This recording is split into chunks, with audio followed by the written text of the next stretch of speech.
Ang ating pong tinatalakay ngayon ay ang serye ng katisismo tungkol sa pagluhod. At ang tanong sa akin matapos kong maipaliwanag ito ng 3 linggo'y, kung talaga pong mahalaga ang pagluhod, bakit po may mga pari at may mga laiko na sa halip na lumuhod ay yumuyuko lamang? Opo, mahalaga ang pagluhod at nararapat ang pagluhod.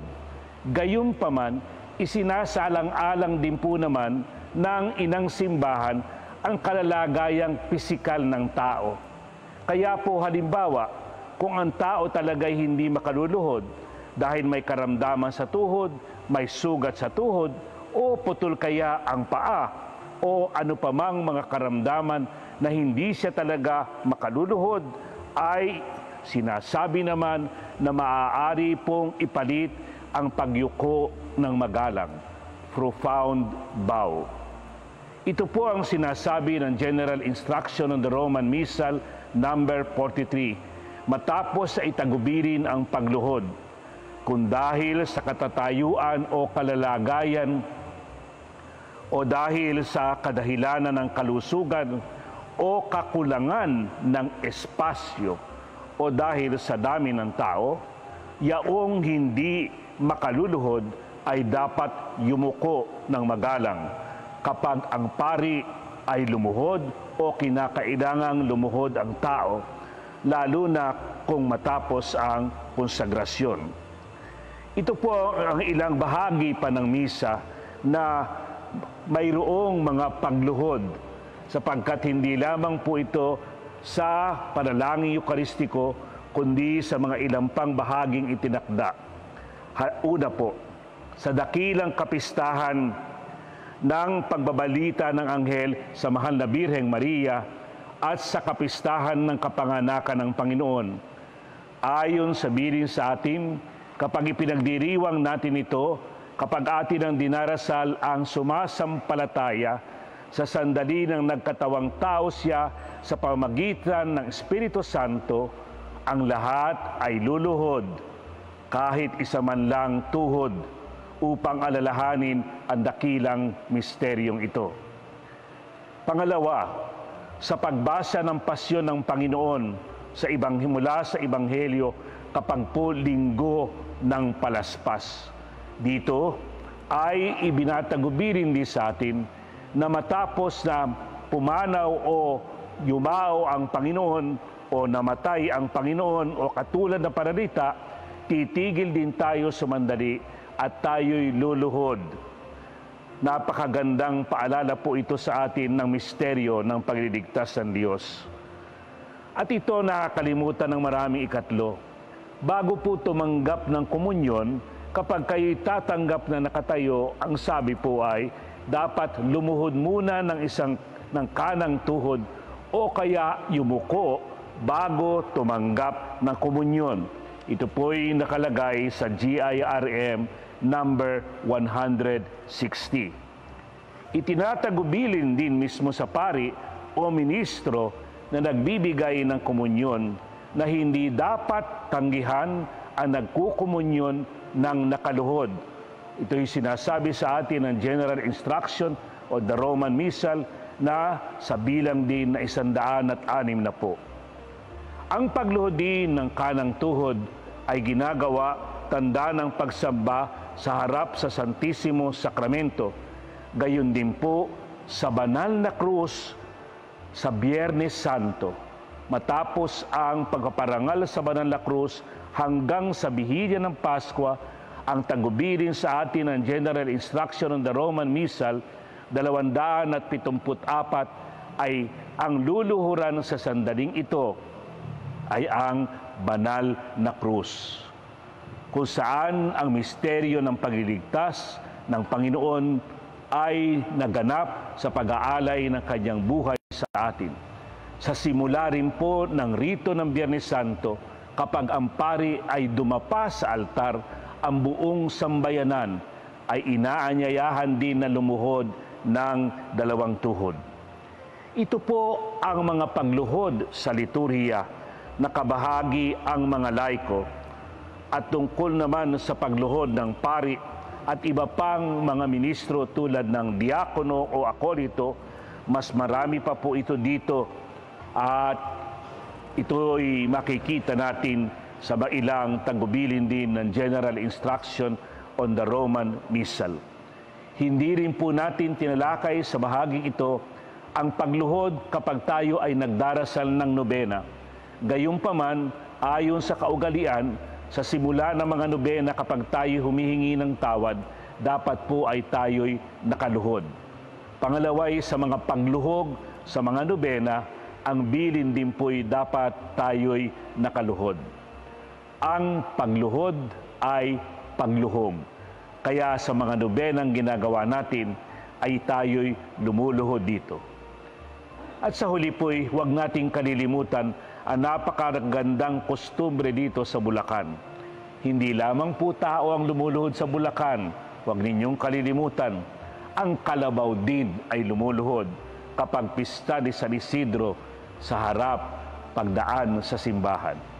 Kaya po mga kapatid, nawa po'y ang ating katisismong ito'y maging daan para makita natin ang kahalagahan ng kilos na ito sa liturhiya, ang pagluhod sa pagsamba, ang pagluhod sa paghingi ng tawad, ang pagluhod para tayo ay dumamay din sa ating kapwa, ang pagluhod bilang tanda ng pagpapakumbaba.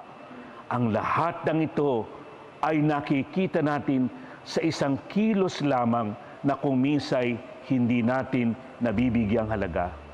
Ito si Monsignor Andy Valera ng Parokya ng Santo Niño May Kawayan, Diocese ng Malolos. Ang pananampalataya natin kaakit-akit, basta itanong mo lamang kung bakit.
Huloya.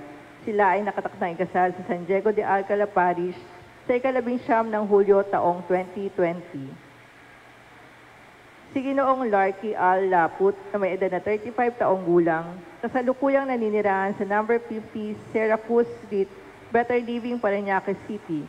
Anak ni Ginoong Flora Laput at Ginang V. Ang, ay nais makaisang dibdib si Binibining Tricia Joyce Molina, na may edad na 35 taong gulang, kasalukuyang naninirahan sa 105 Donesa Street, Balubaran, Valenzuela City, anak ni Ginoong Rolando Molina at Ginang Teresita Cabrera. Sila ay nakatakdang ikasal sa San Antonio de Padua Parish, Silang Cavite sa 16 na Agosto taong 2025.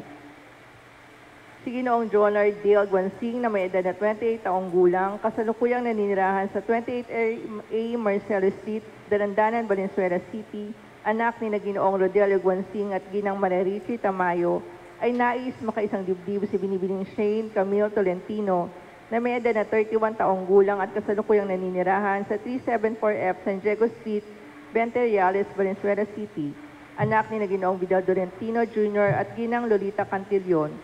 Sila ay nakatakdang ikasal sa Immaculate Heart of Mary, Antipolo City sa 16 na Agosto taong 2025. Kung sino man po ang tumututol sa nasaad sa nasabing kakasal, mangyari makipag-ugnayan sa opisina ng ating parokya. Maraming salamat po.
a Catholic Augustinian institution run by the Augustinian Sisters of Our Lady of Consolation, we joyfully announce the opening of classes on June 23, 2025 for school year 2025 to 2026.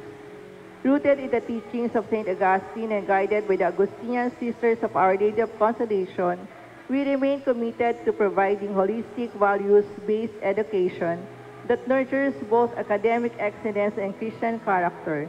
Enroll now and become part of a legacy of faith, knowledge, and compassion. Isa pong paanyaya, atin po ngayong ginaganap ang pagnanobena sa mahal na puso ni Jesus. Ito po ay nagsimula na noong ika-18 hanggang ika-26 ng Hunyo sa ganap na 5:30 ng umaga at susundan ng banal na misa ng 6:30 ng umaga.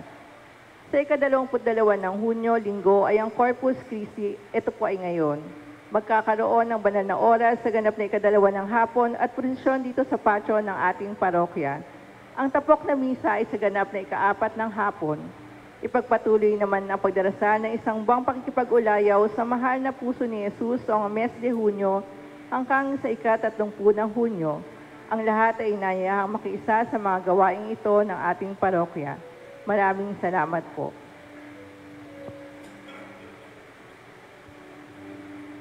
Kasama-sama natin pagdiriwang na banal na misa, isama din natin sa ating panalangin ang mga sumusunod na pagsamo.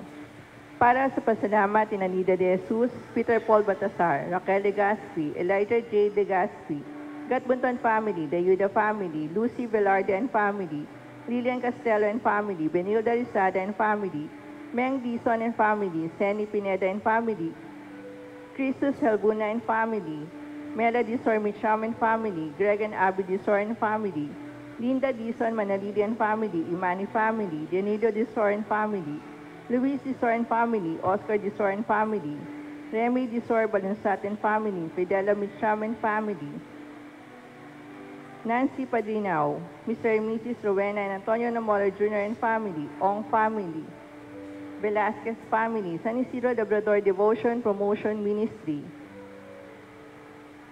Para sa natatayang kahilingan ng mga sumusunod, Joshua Russell Santiago, Abby Gatbunton, Shai de Yuda, Benilda Rizada, Alan and Alvin Rosales Castelo, Carmi Castelo Vega, Gerald Rizada, Gerlie Rizada, Antonio Rizada, Carlo Quindipan, Meng Dizon and family, Nancy Padinao. Para sa nagdiriwang ng kaarawan na sina Abby Gatbunton at Leoncio Papa, para sa kaligtasan ni Brian Toriano at Frederick Paz, para sa maagang pagaling ng mga sumusunod, Luz Biminda Ona, Remedios Sowan, Angelo Ramos III, Annalyn Balunsat, Angelica Banal, Josefa Logroño, Lilia Ong, Richie David, Atina Velarde, Meng Dizon, Rosalina Luna, Fernando San Diego, Fidela Micham, Emmanuel Micham, Corazon Santa Ana, Fernan Perez, Lilia Ong, Elmer Samareta, at para sa kaluluwa ng mga kapatid nating yumao na sina Edgardo, Eliseo, Maxima, Herman, Margarita, Victoria, Ruben, Leoncia, Paulina, Sotero, Camille, Pasito, Renato, Ramon Sr., Mark, Lotlot, Mercy, Judge, Baby, Peter, Paul, Patrick, Ernesto Sr., Ricardo, Ruben, Anita, Gary, Jacinto, Consolacion, Dionisha, Efren, Romeo, Salvador, Maria, Dominador, Felicidad, Domingo, Rosario, Crisanta, Simeon,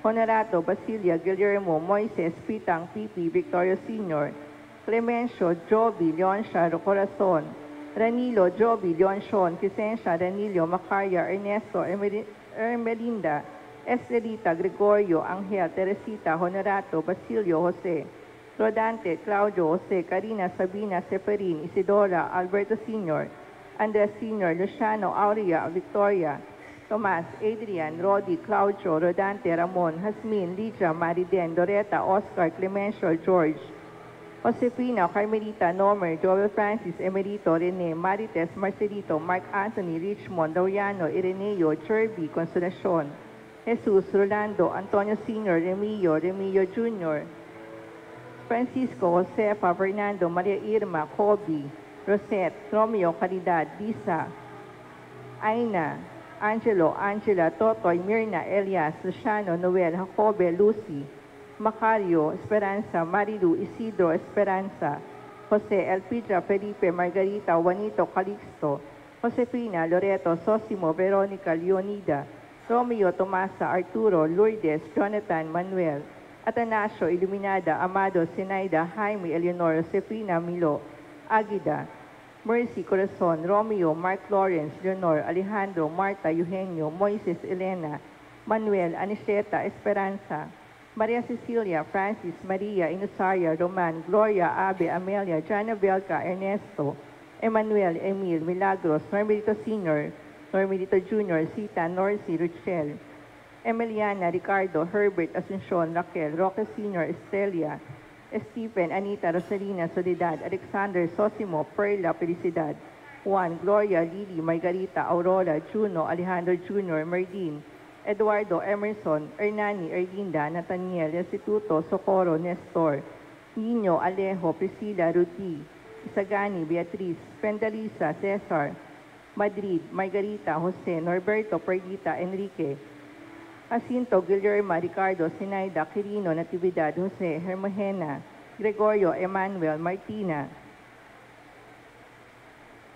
Pedro Sr., Efren Amparo, Baby Consuelo Leonor, Esperanza Lorenzo Sr., Juanita Marianito, Felipe Ceredonio, Primitiva Estilila, Wilfredo Adelaide, Donato Felix, Dionisio Jr., Anacleta, Jocelyn Nicanor, Amboy, Rosalie, Rolly, Edwin, Rosenda, Edilberto, Fidela, Perpitu, Servanda, Sosimo, Edward, Efren, Onyong, Condrada, Arnulfo, Jonah, Paulino, Melita.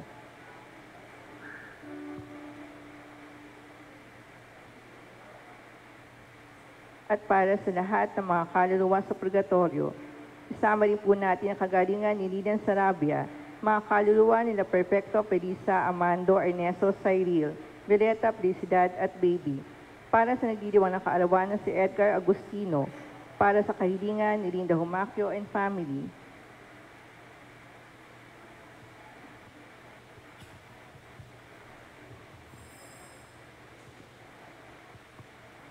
Magandang umaga po muli sa ating lahat. Ngayon po ay ka-22 ng Hunyo, dakilang kapistahan ng kabanal-banalang katawan at dugo ng Panginoon. Pinaghati-hati niya ang tinapay at binigay sa kanyang mga alagad upang ipamahagi sa mga tao. Sa banal na Eucharistia, ipinahayag at ipinakikita ni Jesus ang mukha ng Ama na siya nating pag-asa. Liturhiya. Ang kapistahang ito ay nagugat sa masiding debosyon sa Eucharistia noong ika-12 siglo. Ito'y mula sa pangitain ng isang Madeng Agustino na si Juliana ng Lieje sa Belgium. Pinagtibay ni Papa Urbano ika-4 para sa buong simbahan dahil sa milagro na nangyari sa Bolsena. Sa ika-27 ng Hunyo ay pagdiriwang ang kapistahan ng mahal na puso ni Jesus at sa ika-28 ng Hunyo ang kalininisang puso ni Maria. Turo ng simbahan. Si Jesus na manunubos ang nagpapahayag ng mukha ng Ama. Sa Kanya, upang tayo'y mapalapit at siya'y maabot ay pinahayag sa atin sa mapagtiwalang mata ng isang bata, sa malikhaing isip ng isang kabataan, at sa mga may gulang na anyo ng taong Ama at huli matapos na si Jesus na mabuhay na mag-uli sa Kanyang maluwalhating katawan.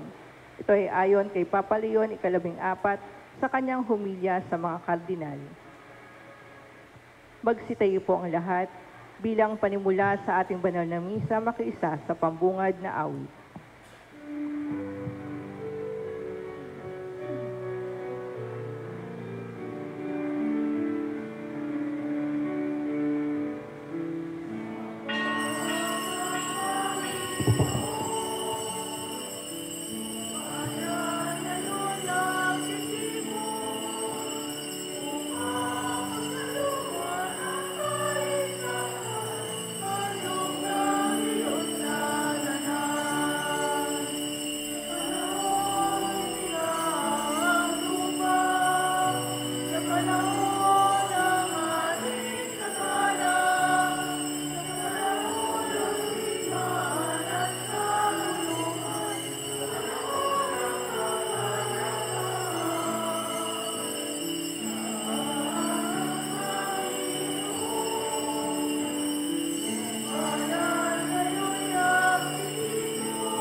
Sa ngalan ng Ama at ng Anak at ng Espiritu Santo. Amen. Sumainyo ang Panginoon. At sumayo rin. Mga kapatid, aminin natin ang ating mga kasalanan upang tayo maging marapat gumanap sa banal na pagdiriwang. Inaamin ko.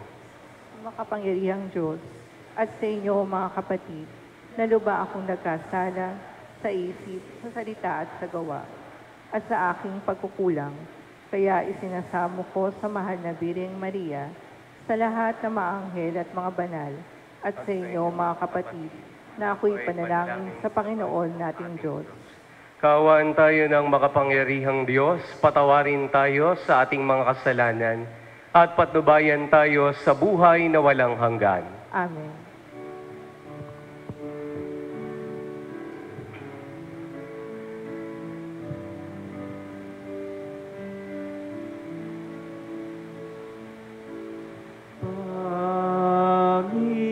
Panginoon, kaawaan mo kami.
Awitin natin ang papuri sa Diyos.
Manalangin tayo. Diyos na totoo at tao namang totoo, Panginoon naming Hesukristo, ang huling hapunan ay inilagak mo para kami magkasalo-salo. Sa alaala ng iyong pagpapakasakit ukol sa mga tao, ipagkaloob mo ang aming kahilingang ang iyong katawan at dugo ay dapat idangal sa pagdiriwang, upang ang dulot mong kaligtasan ay lubos naming mapakinabangan, kasama ng Espiritu Santo magpa sa walang hanggan. Amen. Pakinggan natin ang pagpapahayag ng salita ng Diyos. Sa unang pagbasa, isinasalaysay na dinalhan ni Melchizedek na saserdote ng kataas-taasang Diyos ng tinapay at alak si Abram.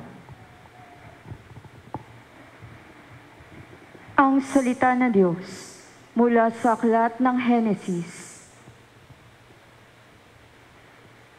Noong mga araw na iyon, dinalhan ni Melchizedek, hari ng Salem at saserdote ng kataas-taasang Diyos, si Abram ng tinapay at alak, at pinagpala ng ganito: Pagpalain ka nawa, Abram, ng Diyos na kataas-taasan, na lumikha ng langit at lupa. Purihin ng kataas-taasang Diyos na nagbigay sa iyo ng tagumpay. At ibinigay ni Abram kay Melchizedek ang ikapunang lahat ng kanyang nasamsam. Ang salita ng Diyos. Salamat sa Diyos.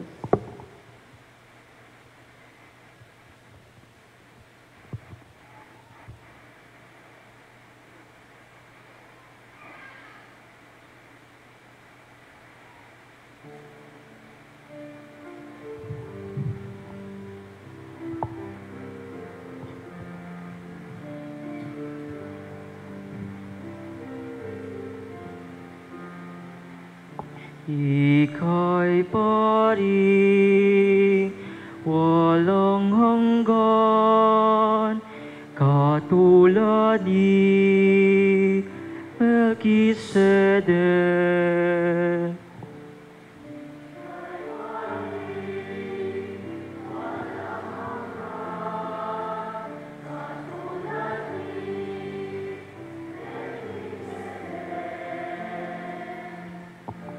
Sinabi ng po na harit ko't pa, Ginoon, maupo ka sa kanan ko, hanggang ang kaaway mo ay lubos na mapuso ko, pagkat iyong matatalo.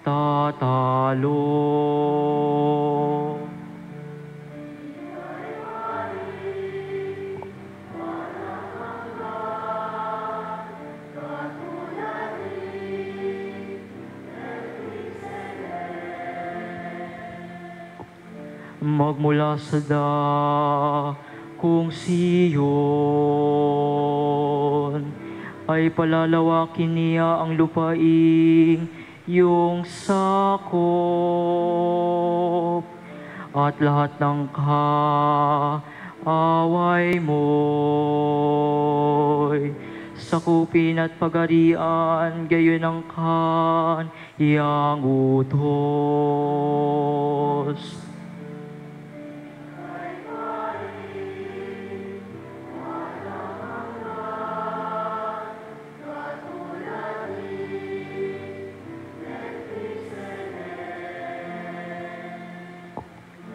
Sasamahan ka ng madla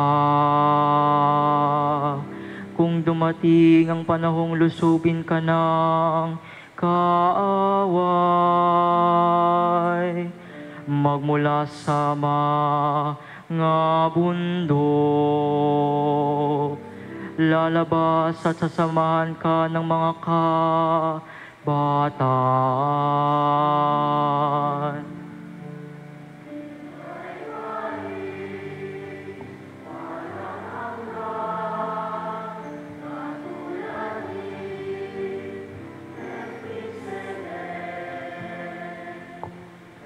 Panginooy may pangako na ito'y tiyak namang iyayari. Ganito ang kaniyang saysay. Katulad ni Melchizedek, gagawin kang saserdote na hindi nawawakasan.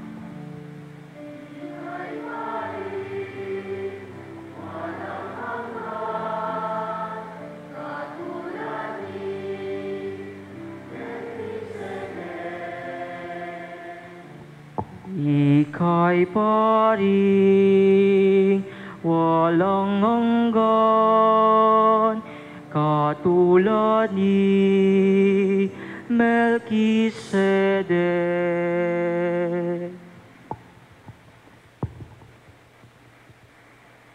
Sa ikalawang pagbasa, ibinibigay ni Apostol San Pablo ang pinakamatatang salaysay na pagdiriwang na banal na hapunan ayon sa kanya tinanggap mula sa Panginoon. Ang salita ng Diyos mula sa unang sulat ni Apostol San Pablo sa mga taga-Korinto. Mga kapatid, ito ang aral na tinanggap ko sa Panginoon at ibinibigay ko naman sa inyo. Ang Panginoong Jesus, noong gabing siya'y ipagkanulo, ay dumampot ng tinapay, nagpasalamat, at pinaghati-hati ito at sinabi, "Ito ang aking katawan na inihahandog para sa inyo. Gawin ninyo ito sa pag-alala sa akin."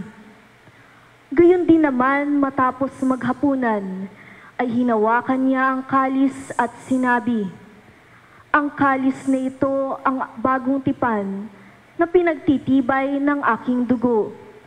Tuwing iinumin ninyo ito, gawin ninyo sa pag-alala sa akin. Sapagkat tuwing kakain kayo ng tinapay na ito at iinom sa kalis na ito, ay pinahayag ninyo ang kamatayan ng Panginoon hanggang sa muling pagparito niya." Ang salita ng Diyos. Salamat sa Diyos. Manatili pong nakaupo.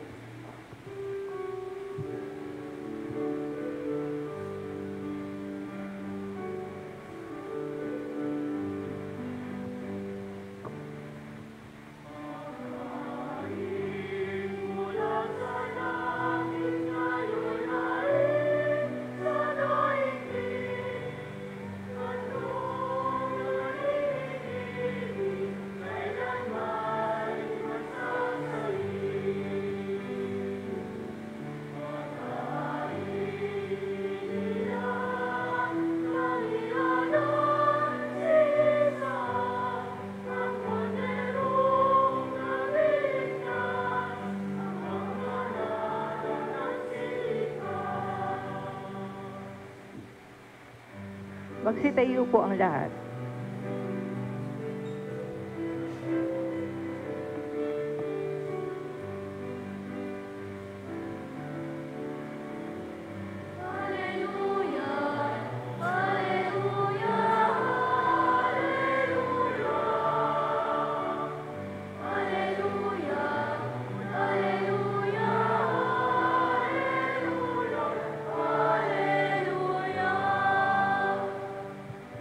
Pagkain dulot ay buhay.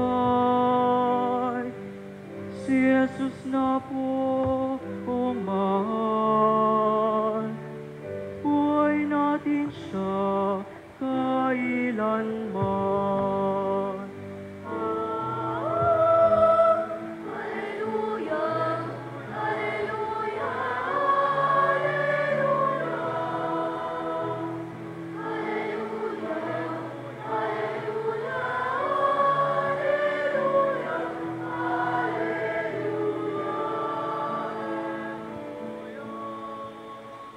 Sumayin niyo ang Panginoon. At sumayo rin. Ang mabuting balita ng Panginoon ayon kay San Lucas. Papuri sa iyo, Panginoon.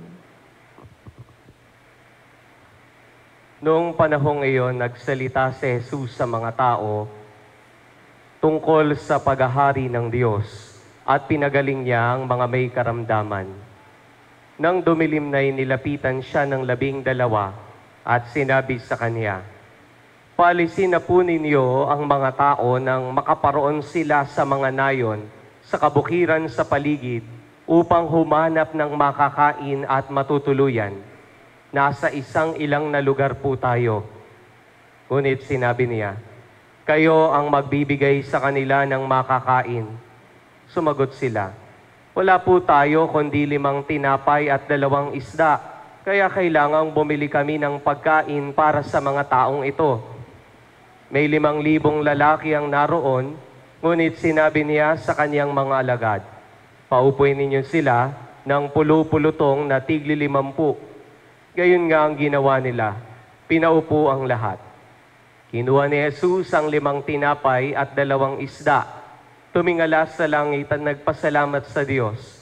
Pinaghati-hati niya ang mga ito at binigay sa kanyang mga alagad upang ipamahagi sa mga tao. Nakakain ang lahat at nabusog. Tinipon ng mga alagad ang lumabis at nakapuno sila ng 12 bakol. Ang mabuting balita ng Panginoon. Pinupuri ka namin, Panginoong Hesukristo. Magandang umaga po sa inyong lahat. Magandang umaga rin po. Ngayon po ay ating ipinagdiriwang ang dakilang kapistahan ng kabanal-banalang katawan at dugo ng ating Panginoong Hesus. Ito'y kung tawagin natin Corpus Christi. Pwede po bang pakibati ang inyong katabi? Happy Corpus Christi. Palakpakan nga po natin ang Panginoon. Magandang tanong na ating mapagnilayan. May pagpapahalaga nga ba tayo sa Eukaristiya? Baka tayo tanggap lang ng Eukaristiya, tinatanggap natin ang komunyon, subalit nakakalimot tayong magbigay ng pagpapahalaga sa ating tinatanggap. Alam niyo po ang salitang Eukaristiya ay hango sa wikang Griego na Eucharistein. Ibig pakahulugan, thanksgiving, pasasalamat.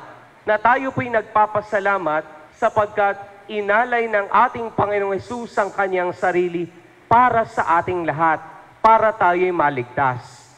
At sabi po sa katekismo ng ating simbahan, the Eucharist is the source and summit of all Christian life.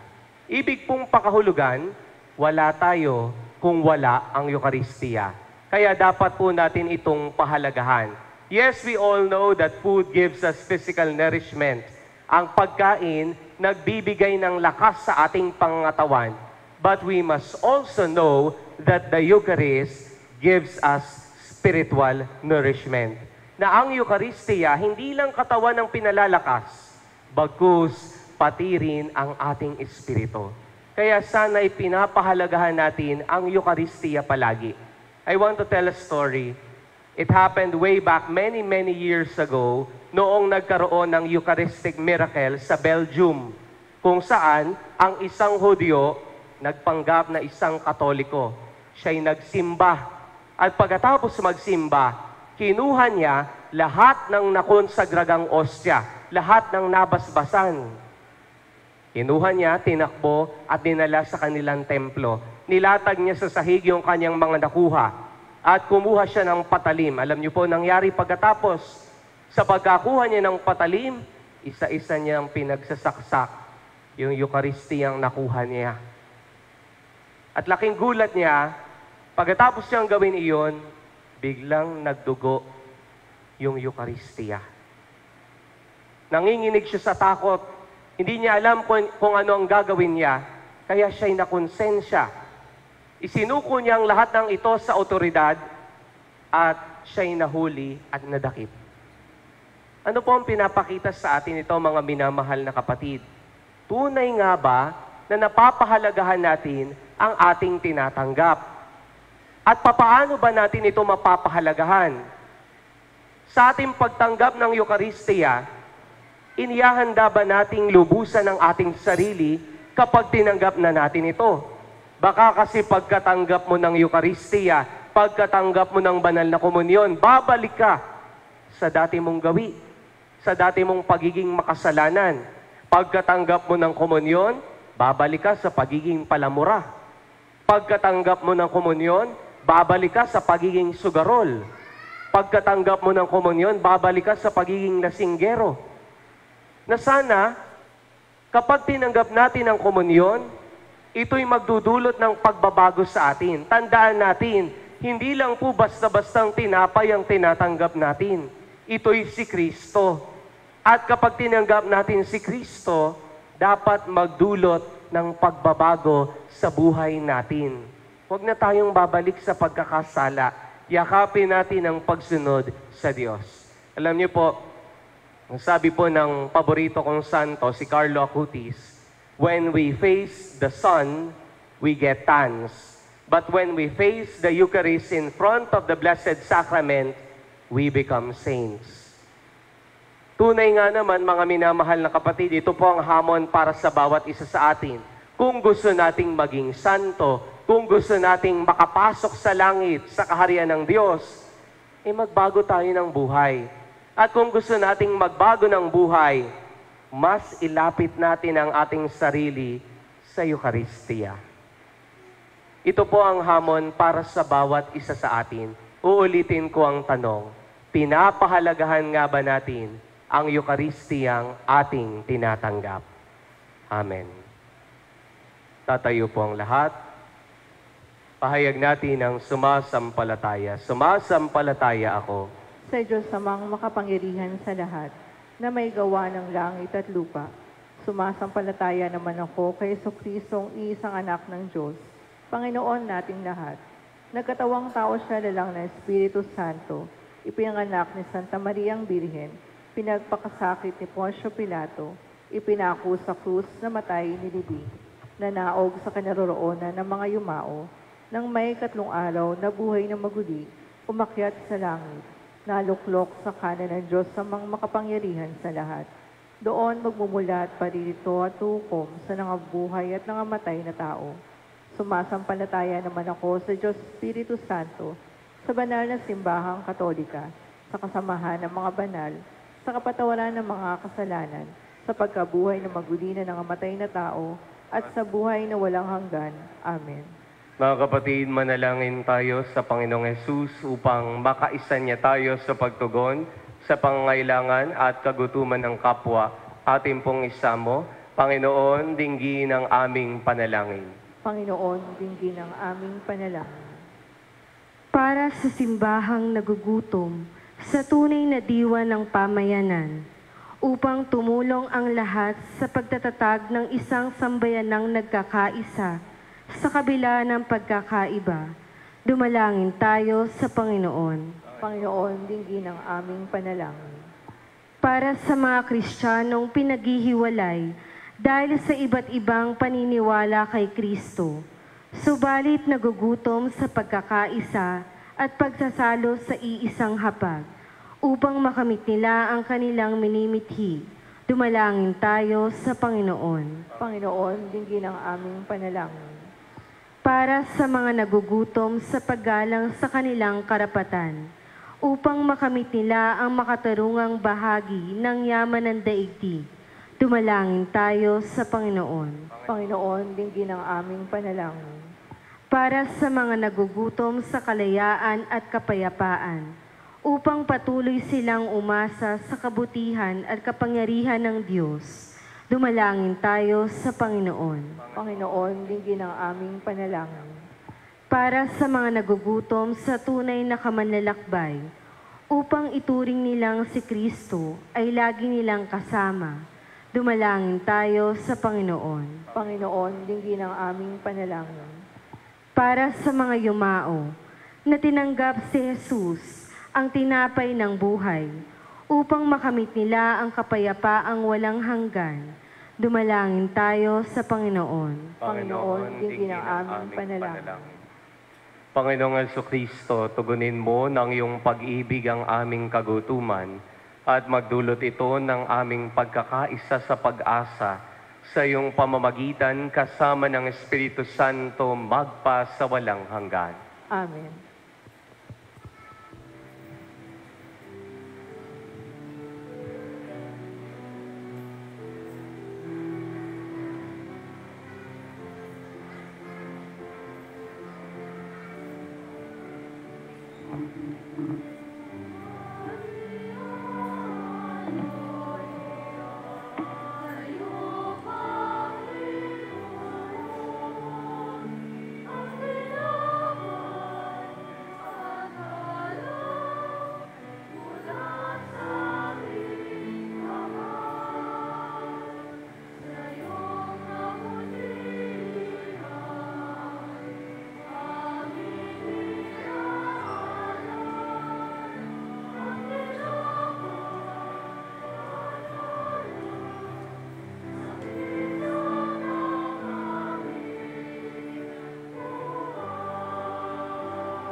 upang ang paghahain natin kalugdan ng Diyos sa mga makapangyarihan. Tanggapin nawa ng Panginoon itong paghahain sa iyong mga kamay, sa kapurihan niya at karangalan, sa ating kapakinabangan at sa buong sambayanan niyang banal. Ama naming lumikha, bigyan mo ngayon ang iyong sambayanan ng mga kaloob na pagkakaisa at kapayapaan na ipinapahiwating ng mga alay namin sa paghahaing ipinagdiriwang sa pamamagitan ni Jesucristo kasama ng Espiritu Santo magpa sa walang hanggan. Amen. Sumainyo ang Panginoon. At sumayo rin, Taas sa Diyos ang inyong puso at diwa. tinaasa namin sa Panginoon. Pasalamatan natin ang Panginoong ating Diyos. Marapat na siya ay pasalamatan. Ama naming makapangyarihan, tunay ngang marapat na ikaw ay aming pasalamatan. Kinalugod mong likhain ng sanlibutan na iyong pinagbabagot dinarangal sa pamamagitan ng iyong anak na kinalulugdan. Kaya't utang na loob ng iyong anak na itinangi at ng mga banal na kapiling mong lagi ang iyong pagiliw at pagkakandili. Kaya kaisa ng mga anghel na nagsisiawit ng papuri sa iyo, nang walang humpay sa kalangitan kami nagbubunyi sa iyong kadakilaan.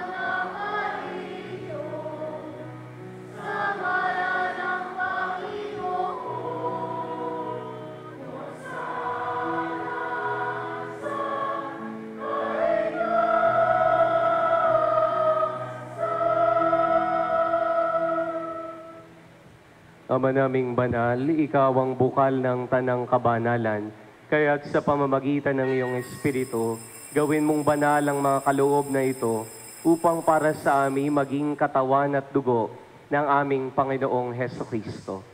Bago niya pinagtiis ang kusang loob na maging handog, hinawakan niyang tinapay, pinasalamatan kanya, pinaghati-hati niya iyon, iniabot sa kanyang mga alagad at sinabi, "Tanggapin ninyong lahat ito at kanin. Ito ang aking katawan na ihahandog para sa inyo."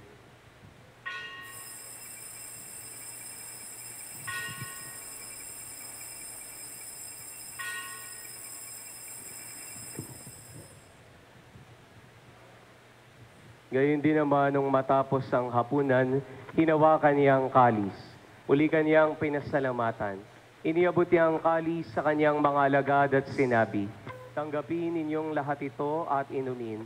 Ito ang kalis ang aking dugo, ng bago at walang hanggang tipan. Ang aking dugo na ibubuhos para sa inyo at para sa lahat, sa ikapagpapatawad ng mga kasalanan.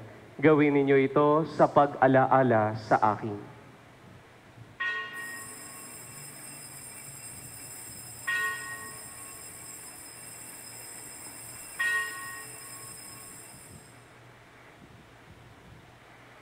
Manatili pong nakaluhod. Pagbunyi natin ang misteryo ng pananampalataya.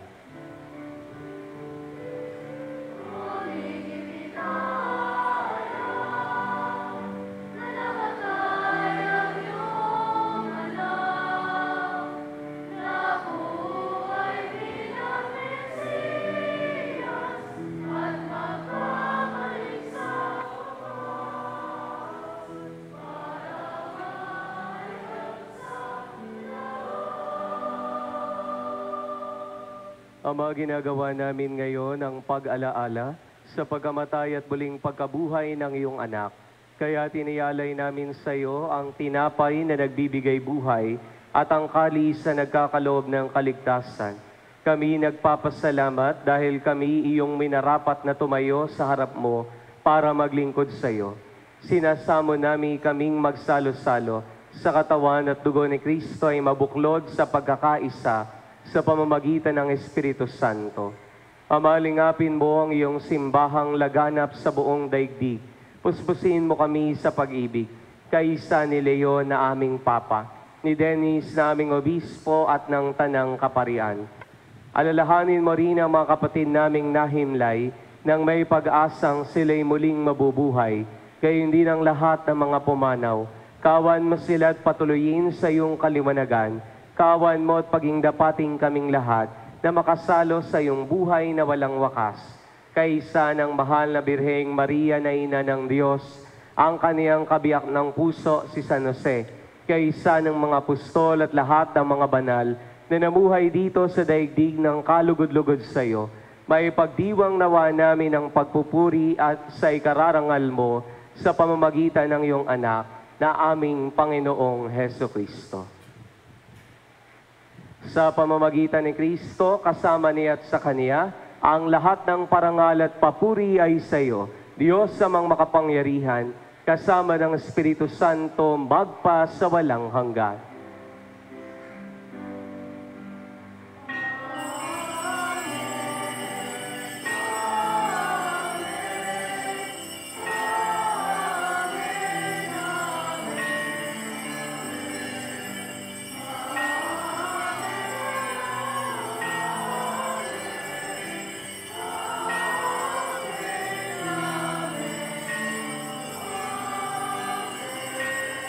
Magsitayo po ang lahat.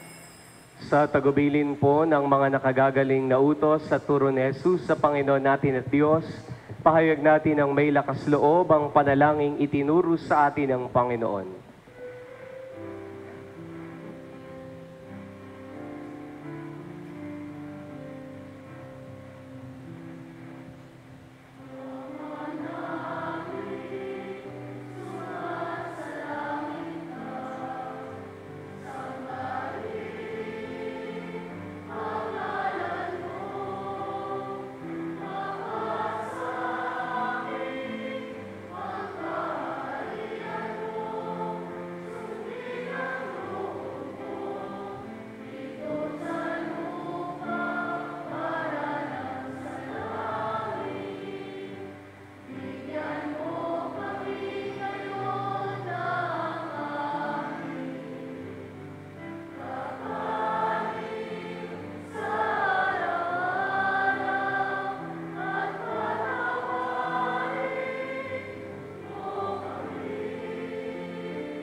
Nihiling namin kami adya sa lahat ng masama, pagkalooban ng kapayapaan araw-araw, iligtas sa kasalanan at ilayo sa lahat ng kapahamakan, samantalang aming pinananabikan ng dakilang araw ng pagpapahayag ng tagapagligtas naming si Jesucristo.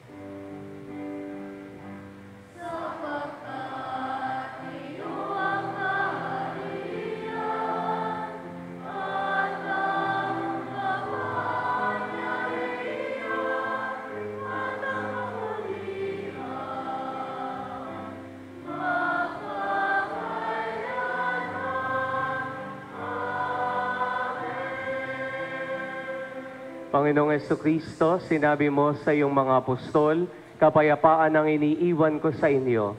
Ang aking kapayapaan ang ibinibigay ko sa inyo.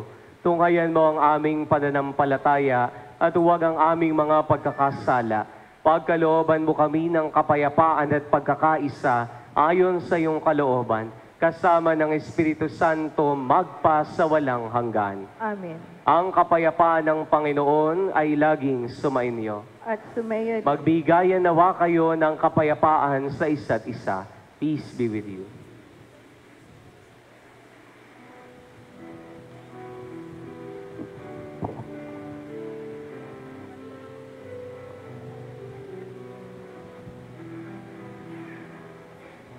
Cordero ng Diyos na nag-alis ng mga kasalanan ng salimutan, awa ka sa amin.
Mga kapatid, ito ang kordero ng Diyos.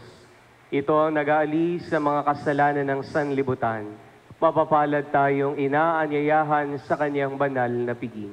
Panginoon, hindi ako karapat-dapat na magpatuloy sa iyo. Ngunit sa isang salita mo lamang ay gagaling na ako.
Manalangin kay San Isidro Labrador. Tayo pong lahat. Ama naming makapangyarihan, nagpapasalamat kami sa iyong walang hanggang kabutihan sa katauhan ng aming patron na si San Isidro Labrador.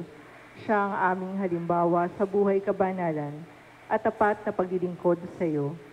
Matularan nawa namin ng kanyang pagiging matyaga upang kami ay makaganap sa aming mga tungkulin ng may katapatan, kasipagan at pagmamahal. Siya ang nagpatunay na ang pagsisikap na may kalakip na pananampalataya ay magdudulot ng kabanalan.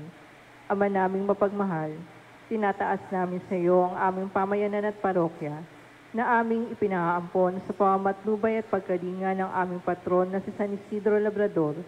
Nawa ito ay mabuklod sa diwa ng pagtutulungan at pagmamalasakit sa bawat isa.